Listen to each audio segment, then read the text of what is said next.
what are the content of a faith that will produce results? Because when a faith is not resolvable, the end product of it is failure of faith.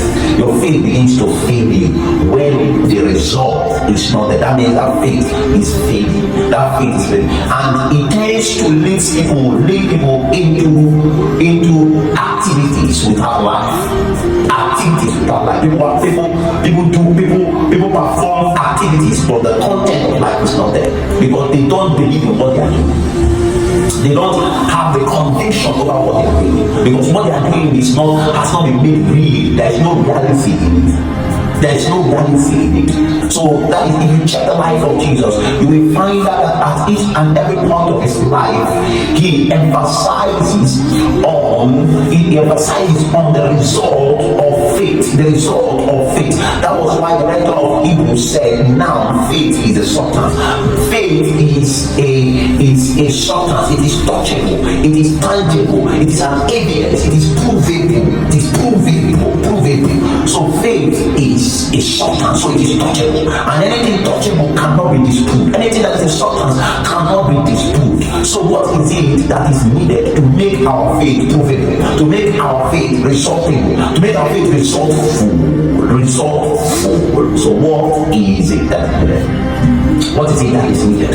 What are the things that is needed? What are the ingredients that must be added? What are the ingredients? What are the content of the faith that is resulting? Because everybody can say, I have faith. Everybody can profess, I have faith. Everybody can say, I have faith. But is your faith resolved? Is your faith resolved? Is your faith resolved? Is your faith resolved? If your faith is not resolved, then it is dead. Because a faith must produce a work, and works what makes faith. It makes faith an action word. An action word. People see the display of faith. People see the display of faith. So today we are going to be looking at. Bible, can you go with me to Second Kings, chapter number 4. Second Kings, chapter number 4, from verse 1. And it is a certain woman of the wives of the sons of the prophets cried out to Elisha, saying, your servant, my husband, is dead. And you know that your servant feared the Lord, and the creditor is come to take away my 2 sons to be his slaves. Verse 2. So Elisha said unto her, what shall I do for you? Tell me, what did you have in your house? And she said, your maidservant has nothing in the house but a jar of oil. So this is a scenario where Elisha was trying to teach this woman something. That is the first thing that your faith needs to be given with is the knowledge of what you have. What is it that you have? What is it that you have in your house? That was what Elisha asked her. What do you have in your house? What is it that you have in your house? That is it. No, faith must tell you the things that faith must convert the prophecies of God to become your own. To become your own. Any word of God or anything that God has proclaimed over your prophecies, words, and promises that God has proclaimed over you that you have not yet owned, no matter the confession, no matter the declaration that is coming out of your mouth, and you have not yet owned it, it is not still your own. So the first thing that a result of faith must be needed with is the knowledge of owning the promises, the confidence of owning the promises, the confidence of owning the prophecies, the confidence of owning the world. So he says, what did you have? What is it that you have? In relationship to the partner in your life, in relationship to the obstructions, in relationship to that mountain, what has been given to you? What is it that you have? What is it that you have? The knowledge that you have something before that issue, before that turmoil, before that accusation, before that condemnation arises. The knowledge that you have something is enough to surmount, to melt down that mountain. It's enough to convert that mountain into a wax. It's enough. It's enough. So what you have, the Bible says the Lord has dealt us a measure of this. So before anything comes around your life, there's only a deal that God has dealt with you. That deal that God has dealt with you is already enough to surmount to surmount the thing, to surmount the arrows, to surmount the roaring of the enemy. So that deal is enough. It's enough.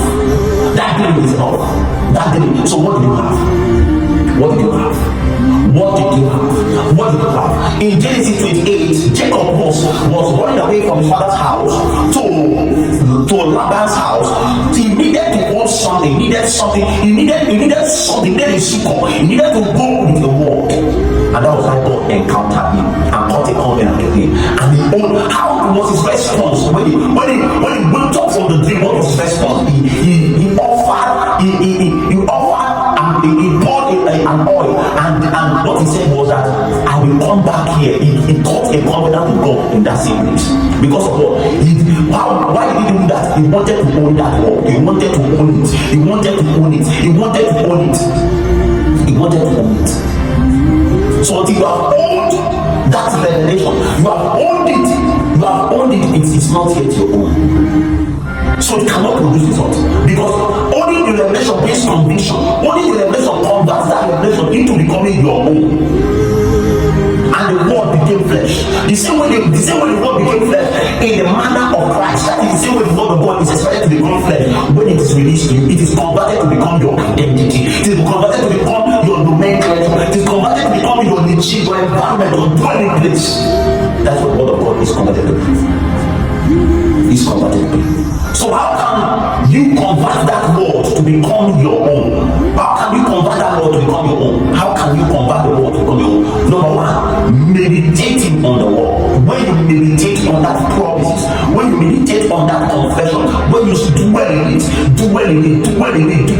it renovates your mind, it regenerates your mind, it transforms your mind, it reconfigures your mind to be able to be that word, to be able to intermingle with that word.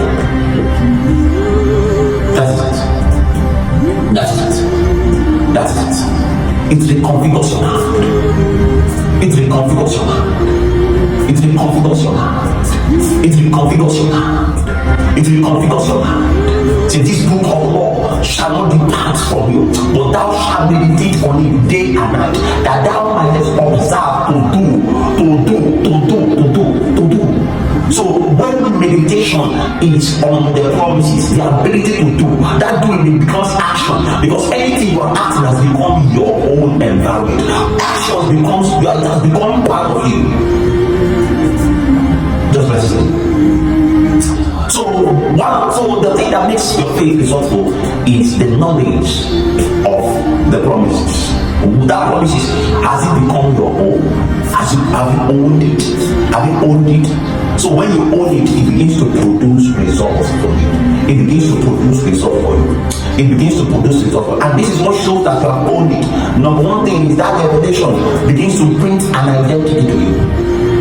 That is what it does. Anytime God speaks to you, the word of God comes with an identity.